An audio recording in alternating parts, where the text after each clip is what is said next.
माझे सर्व हितचिंतक, मतदारसंघातले माझे सर्व तमाम मायबाप, मी तुमचं मनापासून ऋण व्यक्त करतो की एका फाटक्या माणसाला, ज्याच्याकडे पक्ष नाहीये, पैसा नाहीये, कुठला सपोर्ट नाहीये, याला तुम्ही जवळपास 70,000 मतदान दिलंय. आणि हे 70,000 मतदान लक्षात ठेवा, महाराष्ट्रात नाही देशात क्रांती केल्याशिवाय राहणार नाही. आज केंद्रामध्ये जरी नरेंद्र मोदी पंतप्रधान असतील तरी सुद्धा त्यांना अक्षरशः लाचार बनवून टाकला राहुल गांधींनी. कारण का ते 400 पारचा विचार करत होते, ते 250च्या खाली राहिले, ते निवडून येऊनही पडले.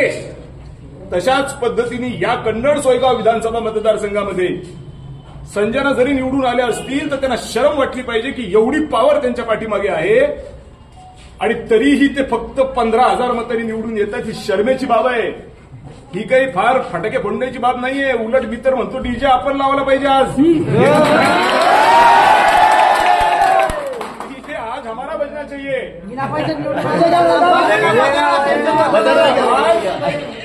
आज खरा डीजेचा मानकरी कोणी असेल तर या मतदारसंघातला तो सर्वसामान्य माणूस आहे जो विकल्या गेला नाही आणि इमानदारीने मतदान केलं त्यांनी.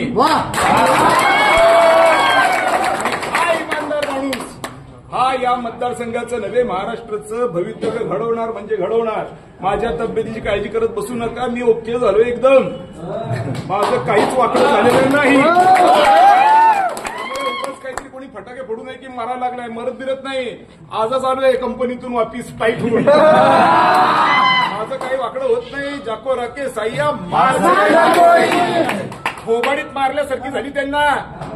70,000 मतदान अपक्षात घेतो, इकडून एक बसतील इकडून एक बसतील लागले. आतमधले त्यांचे जे काही काउंटिंग एजंट होते ते पण म्हटले बाप वापिस होता बोले. अच्छा होगा तुम्हारे को समझ में होगा. ती जरा कन्नडची हिंदी आहे. बोले यार boss is always boss. Boss is always boss. त्यामुळे आपण सगळेजण एक लक्षात घ्या, जबरदस्त ताकदीने कामाला लागा. कारण की एक खूप मोठा, एक अक्राळ विक्राळ स्वरूपाचा सपोर्ट आपल्याला उभा राहिलेला आहे. अक्राळ विक्राळ स्वरूपाचा एक महामानव आपल्या पाठीमागे उभा राहिलेला आहे. मोठा माणूस. पुन्हा सांगतो, 70,000 मतदान अपक्षात बिना पैशाचं घेणं पॉसिबलच नाहीये. केलंय कोणी केलं? या मातीत बसलेल्या माणसाने, आपल्या मायबापाने केलंय. त्यामुळे याच्या सेवेला तत्परच राहणार. याच्या सेवेमध्ये कुठेही खंडन पडणार नाही. आणि आता राजकीय बोलायचं जर ठरलं, पुन्हा एकदा तुम्हाला सगळ्यांना सांगतो, आज रात्री मी पार्टी करणार आहे. कोणी डिप्रेशनमध्ये करू नये पार्टी, मजेशीर पार्टी करू. ठीक आहे. त्याच्यानंतर उद्या सकाळपासून माझी फेरी सुरू कन्नड सोयगाव मतदारसंघाची. चालू करणार मुक्कामी दौरे.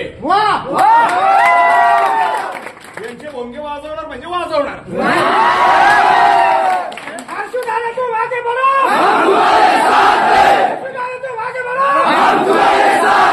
दादा तुम्ही सर्वसामान्य जनतेच्या मागे उभे राहा. मी पूर्ण जनतेच्या पाठीमागे उभा आहे. जसं मागे उभे राहा. आणि एक गोष्ट तुम्हाला सांगतो, पुन्हा पुन्हा लक्षात ठेवा, हा झालेला प्रकार जोक नाहीये. सगळ्यांची मुंबईपासून दिल्लीपर्यंत फाटून हातात आली. कसं शक्य आहे? कसं शक्य आहे? भाड्याच्या खोलीत राहणारा माणूस 70,000 मतदान घेत होता. आमची मुलगी काय निवेदन होती? पूर्ण सपोर्ट त्यांना होता का नव्हता? होता. सपोर्ट, पीएमचा सपोर्ट, होम मिनिस्टर सपोर्ट, बापाचा सपोर्ट, सगळ्यांचा सपोर्ट, पैसा सगळं होतं. तरी सुद्धा धाप लागली. धाप लागली. तर आता आपण एवढंच लक्षात ठेवायचं की आपण सगळेजण कामाला लागा. बरं, खास करून मी मगाशी बोलताना राहून गेलो, तुम्ही मध्येच बोललात. राजकीय पुन्हा एकदा सांगतो, आपण येणाऱ्या काळामध्ये 6 महिन्याच्या झडप्या पंचायत समित्या लागतायत. आपण त्या झडप्या पंचायत समितीच्या संदर्भात काम सुरू करा. 100 नव्हे 1000% आपल्याला यश मिळेल. ठीक आहे. दरम्यानच्या काळात कुठली अशी पार्टी आहे जी आता घेणार नाही आपल्याला, ते तरी सांगा. राहिले जे आम्हाला जमलं नाही या बाबांना बरोबर. उद्धव ठाकरे साहेबांना आता लक्षात येईल की उदयपेक्षा याला तिकीट दिलं तर सिटी बरोबर.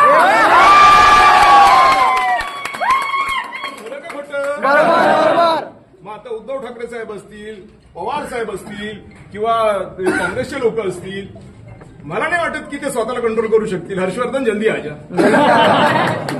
और अगर हम और वो मिल गए तो झडपी पंचायत समिती कोई बड़ी बात नहीं बॉस, कोई बड़ी बात नाही. ठोकून देऊ. ठीक आहे, राजा यांचं आपण बाकीचे सगळे वजीर पासून हत्तीपर्यंत प्याजापर्यंत सगळे आपले बघूया राजा कसा असतो. हलू देणार नाही. आणि अधिकाऱ्यांना सुद्धा या व्हिडिओच्या निमित्ताने हा पण एक क्रॉप करून पाठवा. कुठल्या अधिकाऱ्यांना, बरं अधिकाऱ्यांचं खरं म्हणजे अभिनंदन आहे, धन्यवाद आहे, कारण सगळे अधिकारी माझ्या बाजूने होते. खरं सांगायचं म्हटलं, कारण आतमध्ये मी बघत होतो सगळे प्रार्थना दादा निवडून आला पाहिजे. आता त्याची कारणं काय मला माहित नाही. कदाचित त्यांना असं वाटत असेल उद्या विहिरीची रेट 780 होती आणि आम्हाला काहीच भेटणार नाही, असं कदाचित असू शकतं. मला माहित नाही काय होतं, पण ते आपल्या बाजूने होते.